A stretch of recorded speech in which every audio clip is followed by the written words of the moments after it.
it is 6 p.m. Can we start the meeting? Dr. Bala? Yeah? We got Dr. Thakoor there? You can hear him? No. He's not there. He's not there. We are waiting for Dr. Thakoor.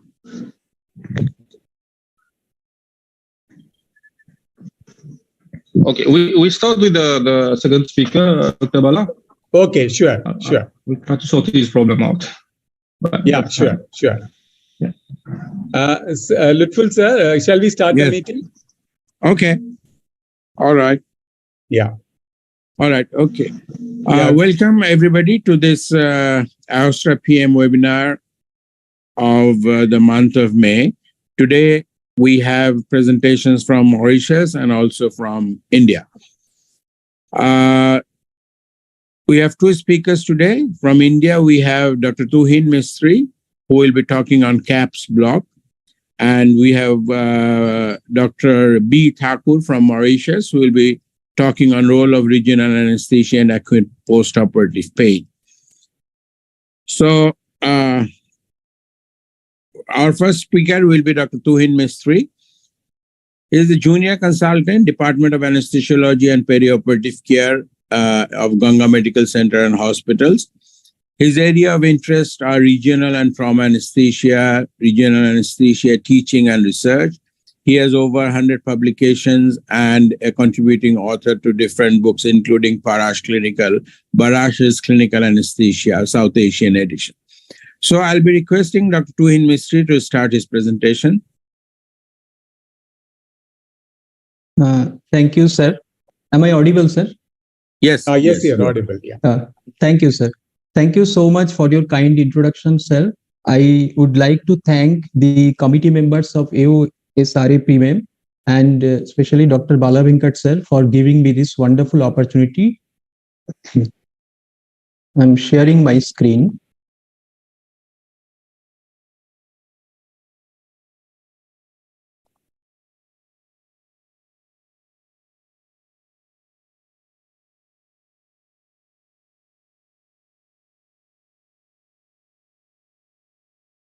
Good evening, the organizing committee members and the delegates. I'm going to present about the CAPS block. So before I begin, let me declare that the sources of photographs used in my presentations are properly cited. The illustrations of the schematics are my drawing and the patient consents was obtained wherever required. So CAPS stands for the crosswise approach to popliteal sciatic block. Crosswise means the across or transverse. So it is about technique of popliteal sciatic nerve block or popliteal fossa block in supine position. Recently, we have published these two papers, including a case series. I will request you all to go through these two papers to understand more about this CAPS block.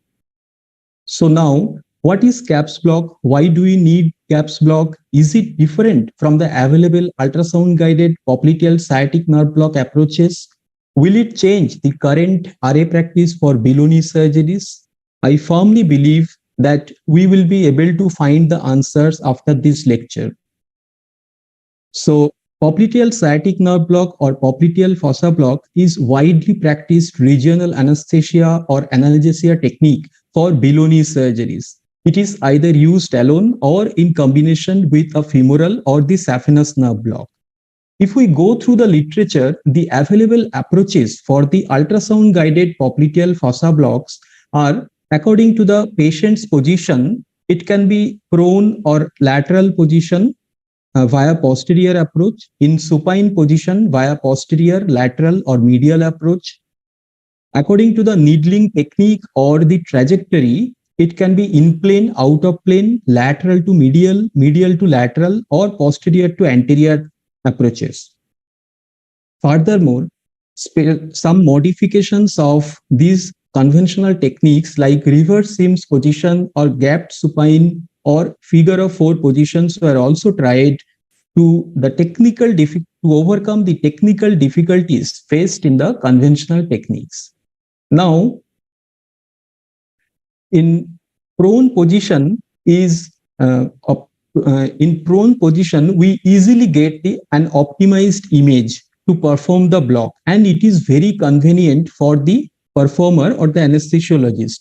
But at the same time, it is time consuming, requires external assistance to change the patient's position from supine to prone, and again from prone to supine after performance of the block. And there is a risk of airway compromise, especially in those patients in which you are using sedation to perform the block. In lateral decúbiture, it offers better access to the airway than prone position. It is also convenient for scanning, but at the same time, probe stabilization, image acquisition, and is also difficult sometimes, and it also needs requires assistance and time consuming, because you have to change the patient's position from supine to lateral and again to the lateral.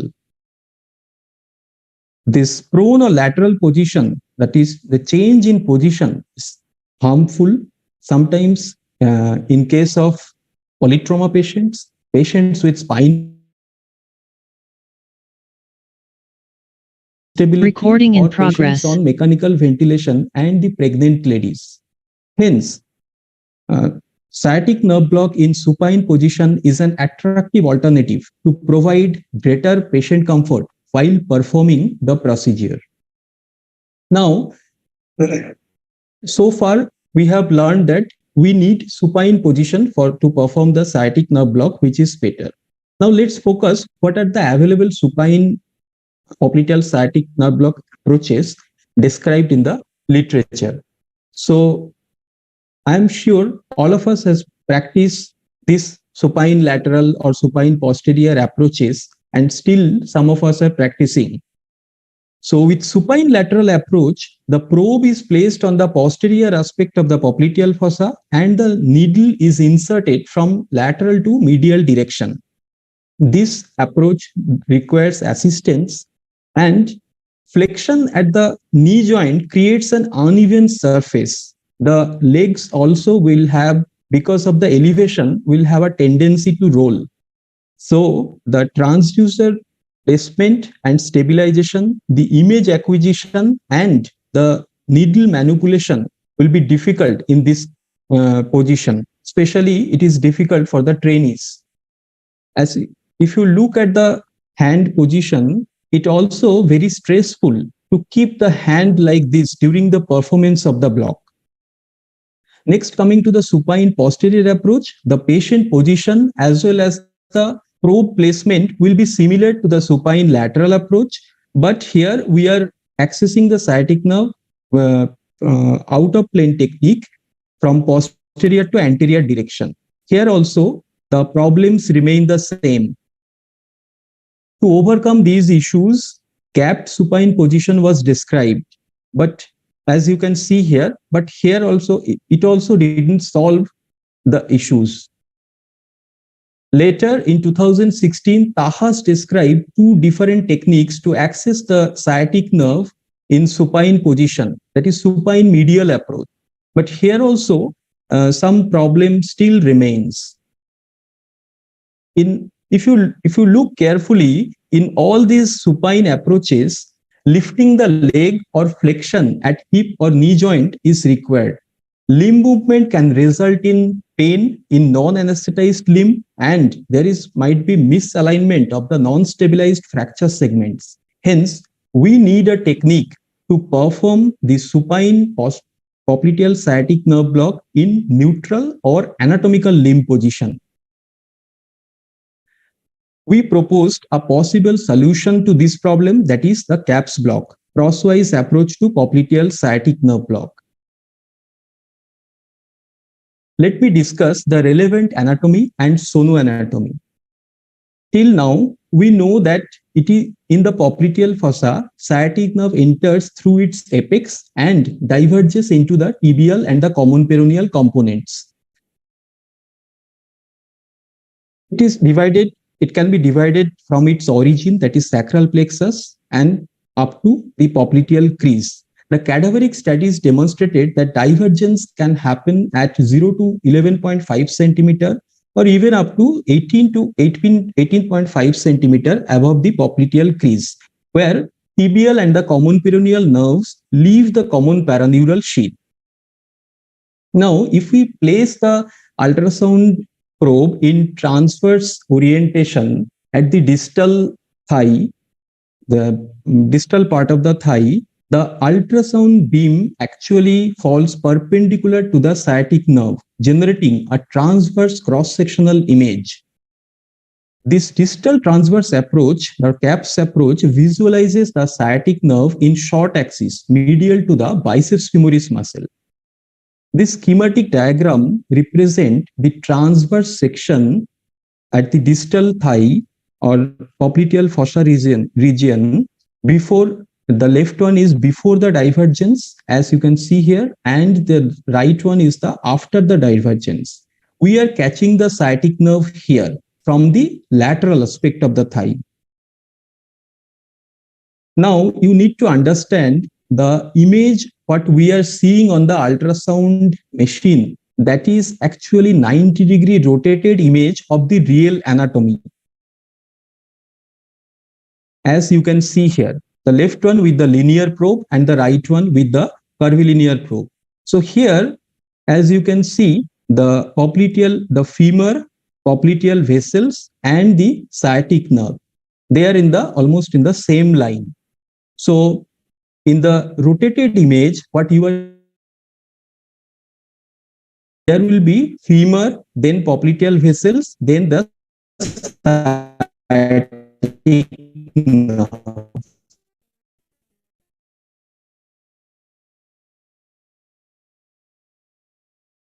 Kindly note here, there is the femur from the lateral side, then this is the popliteal vessels and the sciatic nerve. This is the relation between three. Biceps femoris muscle is medial to the biceps femoris muscle.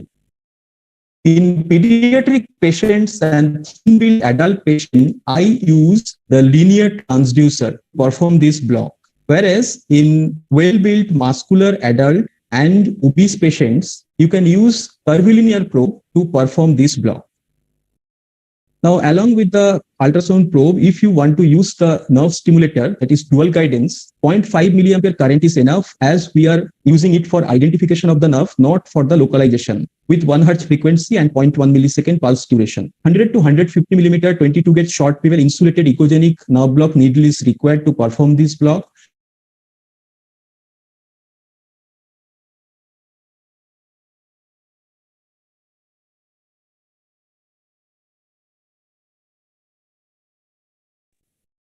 Hello. Tuhin? Sir? Yeah, I think you stopped sharing, huh? No, sir, my 1 minute, sir. Sir, looks like there's a network issue. Maybe you can switch up your video so that the voice can be heard better. Tuhin, switch off your video and we'll continue the presentation.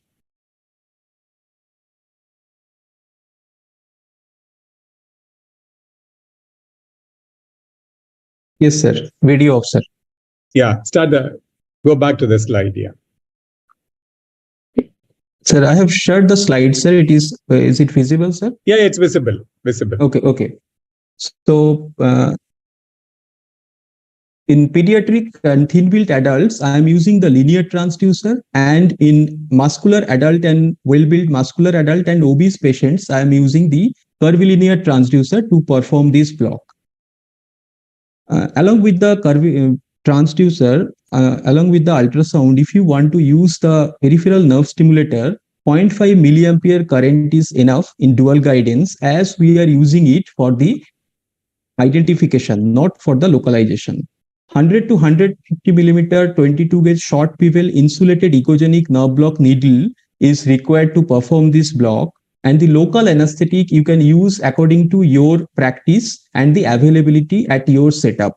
we are using 0.1 to 0.2% ropivacaine or 0.25% bupivacaine for analgesia and 0.5% or above for anesthesia, along with 4 to 8 milligrams of dexamethasone, and the volume we are using is 15 to 20 mils. The patient is placed in supine position with the limbs, as you can see here, in neutral or the anatomical position, extended at hip and knee joint. Sometimes slight internal rotation might be required, which patient can do themselves. No external assistance is required. The success of the CAPS block is the success of the CAPS block depends on the appropriate position of the transducer and a proper scanning technique. First, you have to place the probe over the intermuscular groove between the vastus lateralis and the biceps femoris, as you can see here, at the level of superior border of the patella, which is just proximal to the popliteal crease. Then we have to move the probe proximally until we get a view of hyperechoic sciatic nerve, hypoechoic muscles, anechoic vessels, and the femur, hyperechoic femur. As you can see here, the relation, the femur, vessels, and the sciatic nerve beneath the biceps femoris muscle. Our goal is to identify the sciatic nerve at or above the level of divergence. Place the tip of your needle in the subparaneural space. Deposit the local anesthetic inside the paraneural sheath. And post-block scanning, you will get that local anesthetic is spread over both the components, that is tibial and the common peroneal component, as you can see here. So in out of plane technique, the needle is inserted from lateral to medial direction, as you can see here, and the drug is deposited.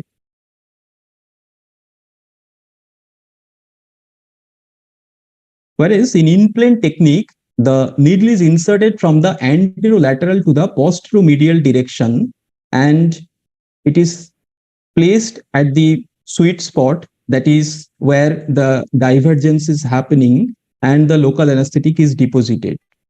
If you have peripheral nerve stimulator, you can use to get the inversion or the plantar flexion response at 0.5 milliamps, decrease it up to 0.2 to check whether you are doing intraneural injection or not, and then you deposit the drug once you are sure about it.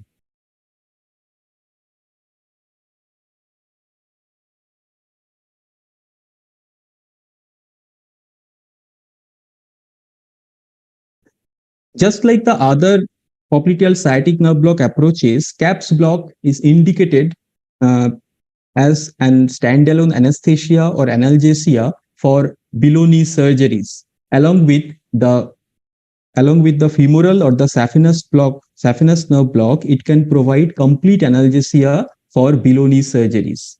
In our hospital, as you can see here, the first one is in acute trauma care, where the CAPS block and the femoral nerve block were performed as the on-arrival block after primary and the secondary survey to make the patient pain-free, and we could apply the tourniquet to stop the ongoing bleeding.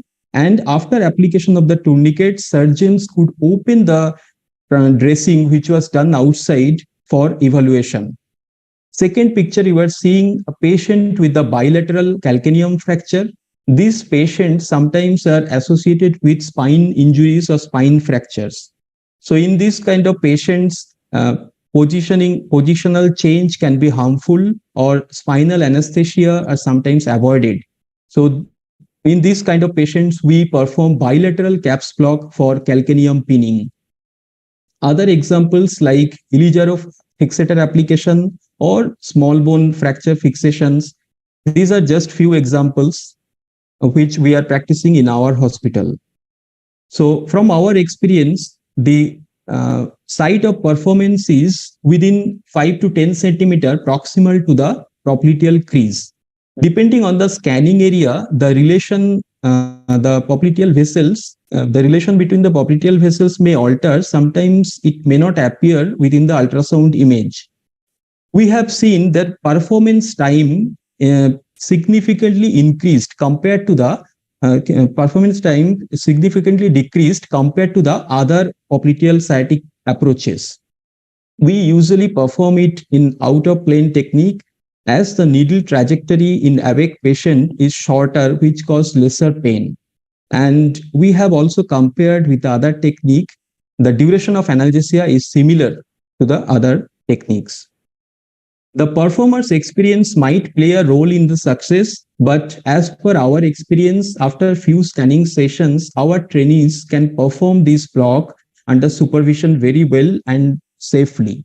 Like other PSNB approaches, it will not cover the saphenous territory, and remember, it will not provide analgesia for the calf tunicate, for the thigh tunicate.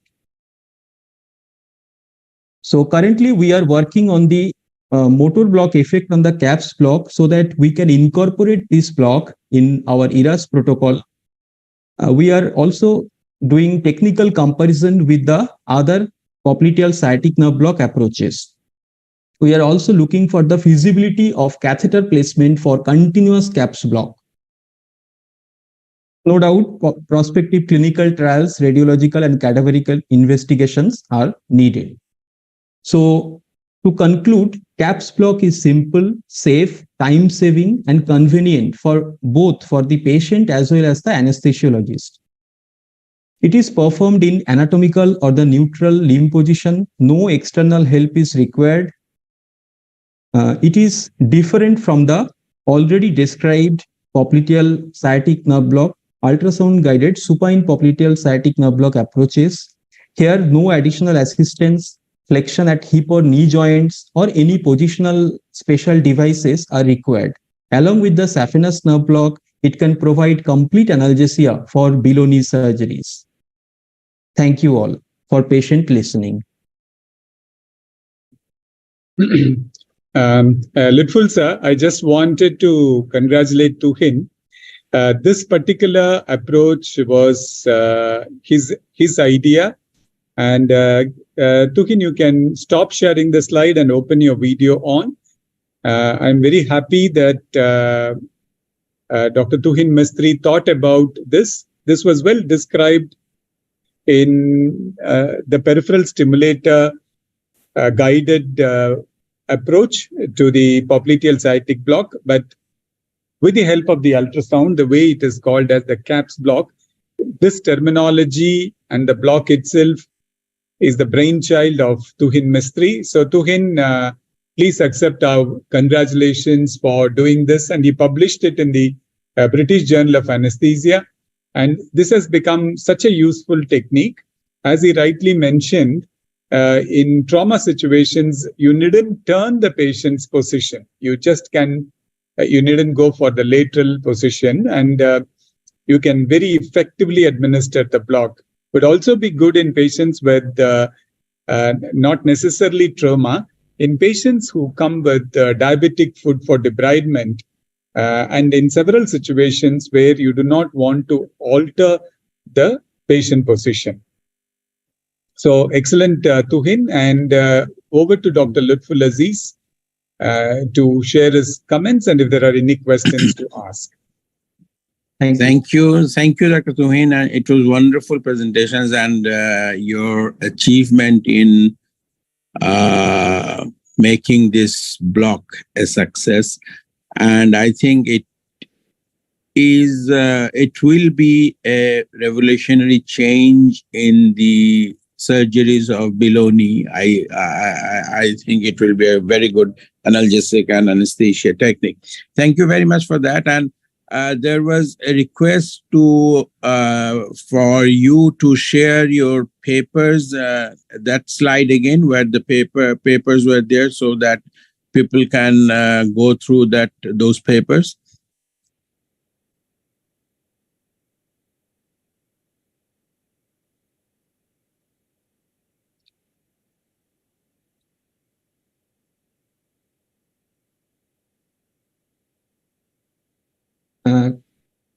Is it visible, sir? Yes, yes, absolutely. Yes. I will we see that. share the link in comment section. I will also share the link in chat box, sir. Okay, thank you very much. So we have two papers here, Journal of Medical Science and also British Journal of Anesthesia. So fantastic achievement. And I also congratulate you for your achievements. Now we have our second presenter, who is Dr. B. Thakoor from Mauritius. He will be talking on,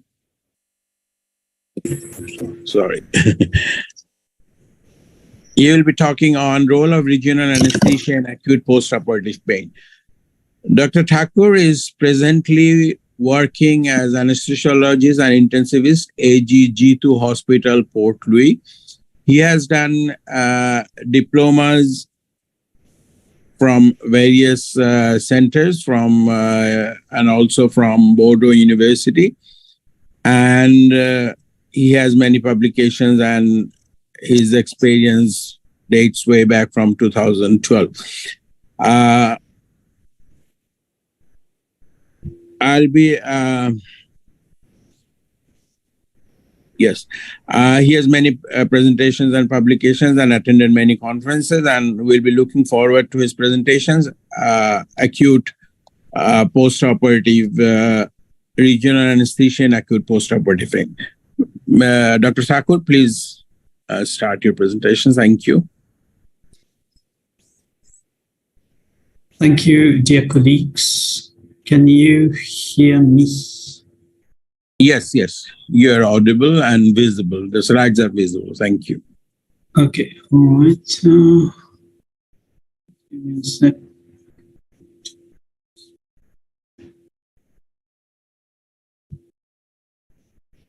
Okay, so I will be talking about the role of regional anesthesia and more importantly, analgesia in acute post-operative pain management. Today, thank you for giving me this opportunity to share these slides with you. So why is it important to talk about acute post-operative pain? This is because post-operative pain is quite prevalent, and to a certain extent, it's quite intense in most of the common day surgeries that we practice, be it obstetrics, orthopedics, either elective orthopedic surgeries such as joint replacements or trauma cases, general surgery, gynae, ENT surgery. And the trend nowadays in anesthesia is more and more moving towards daycare surgery. And in certain countries, they have even set themselves the target of 70% of surgical procedures to be carried out in daycare setup. So patients get admitted in the morning, are operated during the day, and are leaving in the evening. However, one of the main reasons for patients returning to the hospital after daycare surgery is the intensity of pain. As you can see here in this slide, about 38% of patients who return after daycare surgery return for inadequately controlled pain. Besides readmissions, the other consequences of undertreatment of pain are thromboembolic events, which may be related to prolonged immobilization. Same applies for pulmonary complications, prolonged ICU or hospital stay, readmission, and diminished quality of life, more importantly. And poorly controlled pain, acute pain, eventually is the nidus for the setting up of chronic pain in the future. As we can see here, this is the physical and mental component scale for patients who are operated and followed at 2 weeks. And patients who had significant pain at rest, that is higher scores like 6, 8, 10, eventually had lower scores, be it on physical components or mental components. Just to mention that, just to show the effect of inadequate acute pain control in the short term and long term. If we look at most of the acute pain relief studies have concentrated on hip fractures. This study in 2010 looked prospectively at 411 patients who were admitted with hip fractures.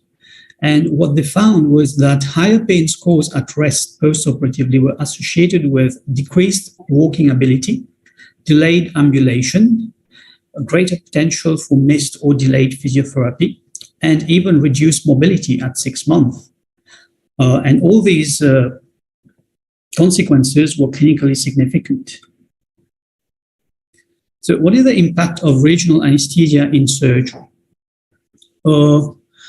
The objectives of pain management postoperatively are to facilitate recovery and rehab, and more so in the context of enhanced recovery after surgery protocols, optimize patient experience, and reduce distress.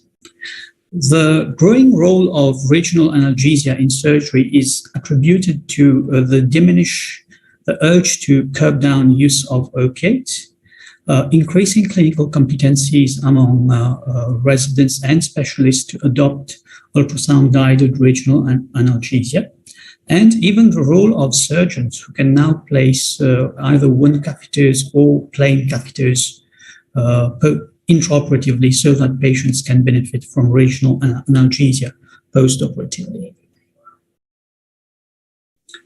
However, guidelines on regional analgesia have been very scanty. We have the Australian and New Zealand College of Anaesthetists guidelines in 2010, the ASA guidelines, which were updated in 2012, which don't specifically mention the role of regional analgesia.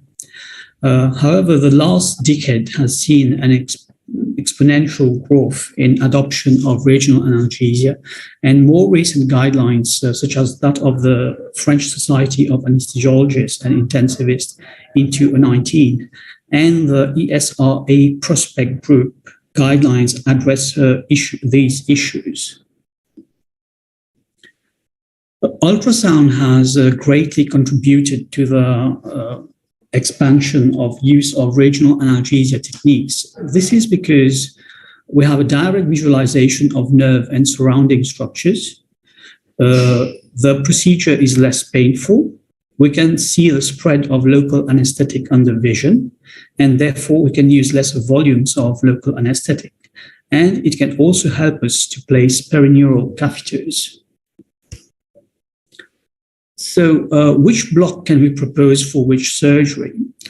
This depends on several factors, namely the type of surgery being proposed, whether it's daycare or patient will be staying in the hospital, the intensity of pain, which can be expected post-operatively, and also the competencies of the person doing the block.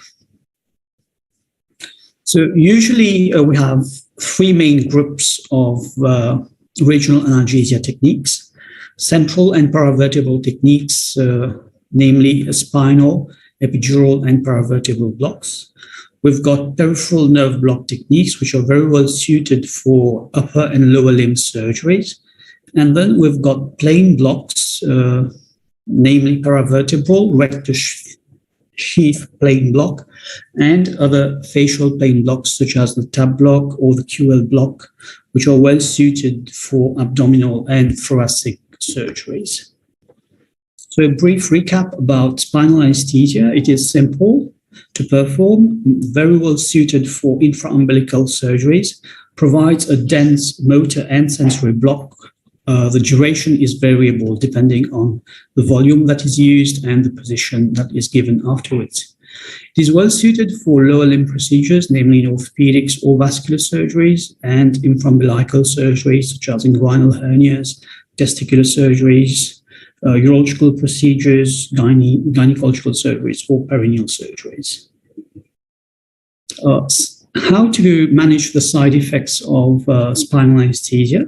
So very often we have a drop in blood pressure. So usually we have recourse to vasoconstrictors instead of liberal IV filling, because this can eventually lead to urinary retention. Voiding after spinal anesthesia is not mandatory for patients to to be sent home post-spinal anesthesia. However, certain risk factors for urinary retention should be taken into consideration, namely age above 70, previous history of urinary retention, and certain surgeries which are painful and are known to cause urinary retention, such as hernia surgeries and rectal surgeries. Benefits of short-acting drugs such as prilocaine is obvious in the sense that it gives a block of short-acting duration and it is well suited for daycare procedures. However, for those not having prilocaine, like we don't have prilocaine in Mauritius, so we only have hyperbaric bupivacaine. And in these cases, what we usually do is either give a low-dose spinal, which is about 8 milligrams, or we give a unilateral spinal for selected surgeries. So a brief recap about some of the regional analgesia techniques that we can use. We've got the superficial cervical plexus block, which is a plain block where local anesthetic is deposited between the sternocleidomastoid and the scalene muscles. This is well suited for surgeries in the anterior neck or, for example, even for post-op analgesia after thyroid surgery if it is done bilaterally. The supraclavicular block, which is also known as the spinal of the upper limb, which is well suited for surgeries in the distal third of the humerus and forearm and hand. We can also place catheters in these cases. We've got the, as we can see here, is the brachial plexus between the, in the middle, between lateral to the subclavian artery and over the first rib, with the pleura, which is in the near vicinity. Other blocks that we can use peripherally are the femoral nerve blocks, which are well suited for femoral fractures, be it the neck or shaft. It is also possible to place femoral nerve catheters here, or sciatic nerve blocks like the previous speaker taught us about the new CAPS technique. For breast surgeries, we can have recourse to the PEX block, which is, in which case we deposit the local anesthetic between the pectoralis minor and the serratus anterior here. For breast surgeries such as mastectomies or quadrantectomies. And in case we are having axillary lymph node dissection, then we can also deposit some local anesthetic between the pec major here and the pec minor here. So this is at the level of the fourth rib. So we've got pec major, pec minor, and serratus anterior. So the local anesthetic is deposited somewhere here. Another block which we usually perform is the TAP block, which is called the transversus abdominis plane block. As the name suggests, it is a plane block, so where we use volume to visualize the spread of anesthetic. So the TAP block is well suited for inguinal hernia surgeries, or if in case of bilateral TAP blocks, they are well suited for infraumbilical surgeries using a midline approach, or a fine and steel incision, for example, post C-sections or post gynecological surgeries. So these are the three muscles of the anterior abdominal wall. We've got external oblique, internal oblique, which is the thickest, and underneath it is the transversus abdominis. So we take the probe is between the costal margin and the iliac crest, lateral as possible, and then we come here and deposit the local, and we can see it moving along usually, and the transversus abdominis, which is displaced further down. We can also place perineural catheters in cases of shoulder surgeries, such as neck of the humerus or rotator cuff surgeries, interscalene catheters, supraclavicular catheters, femoral nerve catheters, or sciatic nerve catheters. These allow us to have less recourse to morphine postoperatively. And we can also use elastomeric pump, and we have sent patients home with perineural catheters and elastomeric pumps, and it is compatible.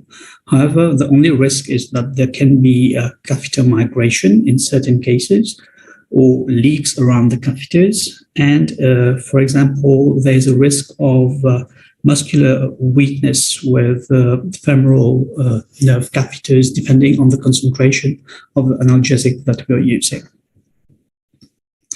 So this was a brief recap about all the nerve blocks that, well, not all of them, because there's a huge list of them, just a few common ones, and the role of regional analgesia in acute postoperative pain management. Thank you. Thank you, Dr. Thakoor. I don't see any questions in the chat box or in the question and answer. So I'll request Dr. Veekas as a panelist to comment, or if you have any questions or comment on the two presentations. Dr. Veekas? That's fine for us. I wish to comment a little bit on our presentation more of, because as I previously told in our board meetings, we do not have an university set up for a school of anesthesia. So this is what we are trying to do mainly with the help of ultrasound. So for the pain relief, I think Dr. Thakoor is agreeing with me. It's the main one that we are doing. Okay. And I hope, I know it's very little for you people going such a high level, but we are coming behind. Exactly whatever we are doing all together, and we are trying to achieve a higher standard every day. So I hope we all go there, and this program, I think we cannot hear you only for that, so that we learn from each other and go forward. Dr. Bala, are you there? Yeah, yes. Can we have your comments and on the paper? Yes. And before that, I see Dr. Suwimon has put her hands up. Can we ask our Secretary General of AOSRAPM, Dr. Suwimon, to share her thoughts? Okay, thank you, Dr. Balavenkat. I have one question for Dr. Thakoor from Mauritius. I noticed from your slide that you have a supraclavicular approach for perineural catheter.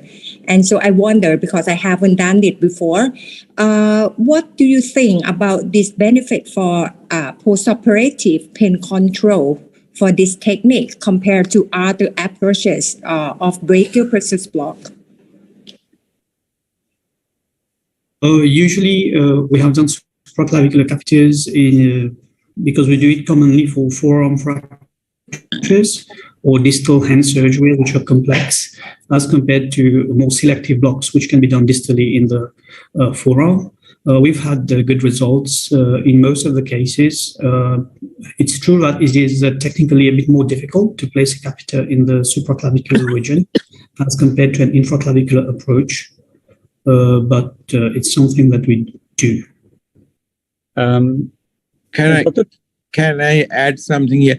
Like Dr. Thakoor, which kind of catheter do you use? Like the one we use for epidural with three ended or three openings, or the open end catheter?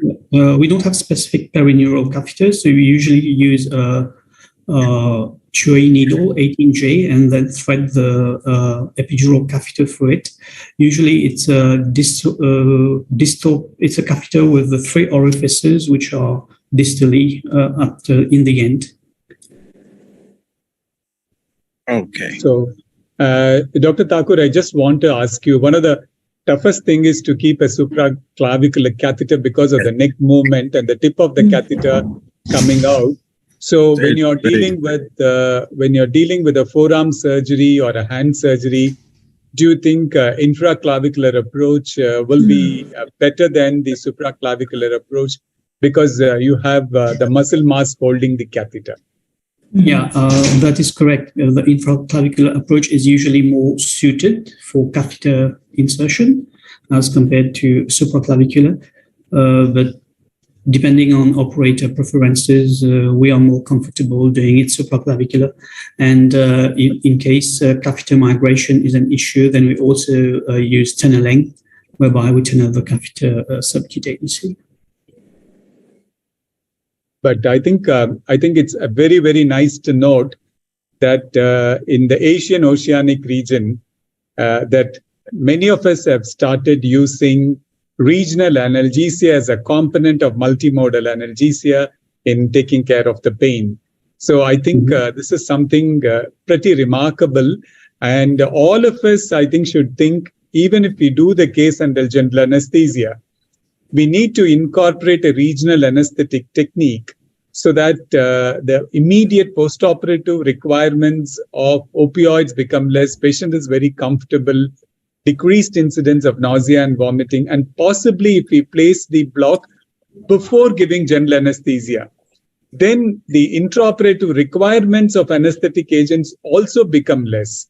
And I think, Dr. Thakoor, I think that was a very, very well summarized talk. And you clearly showed and indicated that regional analgesia as a component of multimodal analgesia is the way forward for our patients. Very good talk. Thank you. Thank you. And as Dr. Bala said, that regional analgesia is becoming very popular in the Asia-Oceania region. And I think the awareness among the anesthetists is getting very high. And also, we need the awareness among the surgeons. That is very important. Otherwise, this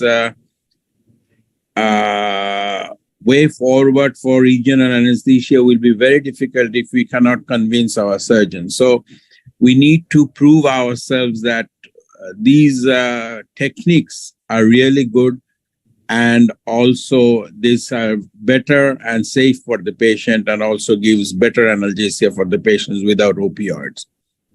Sir, actually, if you really look at it, for example, if you take orthopedic practice and two procedures which produce significant pain, one is total knee replacement, other one is major spine surgery. In total knee replacement, many of the patients do not come back for the second knee because of the excruciating pain that they had. So now most of the surgeons, arthroplasty surgeons, encourage their anesthetists to give blocks so that their patients would come back, because otherwise the fear of pain keeps them away from undergoing the next knee replacement surgery. Absolutely. The orthopedicians are more accustomed to this regional anesthesia than the general surgeons. General surgeons are a little bit difficult to convince with their opening of the abdomen and also thoracic regions and everything. So I think they are getting aware, and they are allowing anesthesiologists to work on regional anesthesia and different analgesic techniques for their patients. And I think it will take another year or two for us to go along with all kind of techniques that we perform for regional analgesia of the patients. Yes. And also probably, I think all our local anesthetic agents in a single shot block should have an adjuvant like dexamethasone or dexmedetomidine to prolong the duration of analgesia when we decide not to put a catheter in. So that absolutely. And we are also waiting for Exparel, the lysosomal bupivacaine, to come here, which is readily used in some centers in NHS England and centers in America, which is a very long duration of action, about 72 hours. So, but the problem with liposomal bupivacaine is it is good for interfacial plane blocks. Right. Because the rate of release of the drug is yet to be standardized to be used it for a perineural block to provide adequate analgesia. The rate of release of the local anesthetic agents from the lysosomes in which good it is evening, stored everyone. is not Today uniform. we are having So, in a comparison between a continuous catheter versus liposomal bupivacaine in a perineural area, I think the continuous catheter scores over. But in an interfacial plain block or in local infiltration analgesia, where it has been approved, it seems to be working very well because the rate of release is fine with that. So liposomal bupivacaine is still undergoing certain changes, and I think it will come in a form where it can be used perineurally as well. Absolutely. Absolutely. So we are almost finishing. I'll again invite all of our participants to come to Paris for the World Congress of Regional Anesthesia in 6th to 9th September. That will be a wonderful occasion for learning and getting acquainted with all the latest developments of regional analgesia that is going on all over the world. And I'll now request Dr. Suwimon to summarize and give vote of thanks. Thank you. Okay, thank you, Dr. Lutful. And on behalf of AOSRAPM, and I thank all of our participants, Dr. Tuhin from India, Dr.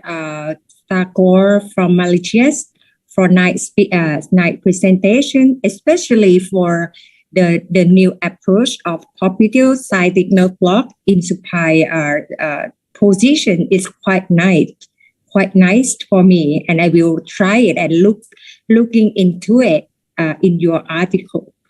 And thank you, Sonosite, for create the night Zoom for every our academic meeting, and thank you, Dr. Balavenkatasubramanian, to organize it, and all participants and Dr. Lutful. So also, see you again next month. Okay, bye. I think Dr. Veekas wanted to say something, and I just wanted to mention that we changed the platform from Sonosite to OCAD. So this Zoom platform has been given by OCAD, and I thank Mr. Venkat from OCAD for being so gracious enough to be a part of this session. And we would continue to use the Zoom platform given by OCAD. And I think Dr. Veekas wanted to share a thought. Yes, Dr. Veekas. So sorry. Okay. Yeah, thank you, Dr. Bala, and thank you all the board members for giving Mauritius the opportunity to present something. And Dr. Bala, I don't know about the audience, how many of Mauritian people are there, but I think they're waiting for you in August. Yeah, thank you so much. I look forward to being with you in Mauritius, and later we will all go together to the World Congress of Regional Anesthesia in Paris. And we look forward for the next academic session, which will be presented by Philippines. And I also thank all the board members. I see Dr. Justinko, Dr. Dalia, Dr. Popek, Dr. Sukmono Bestadi. So thank you so much for all of you for joining for this session. We look forward to meeting you again next month with sessions from Philippines. So bye for now. Thank you so much. Bye. Thank you. Thank you, everybody. Bye. Thank you. Bye.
for interfacial plain blocks. Right. Because the rate of neurally as well.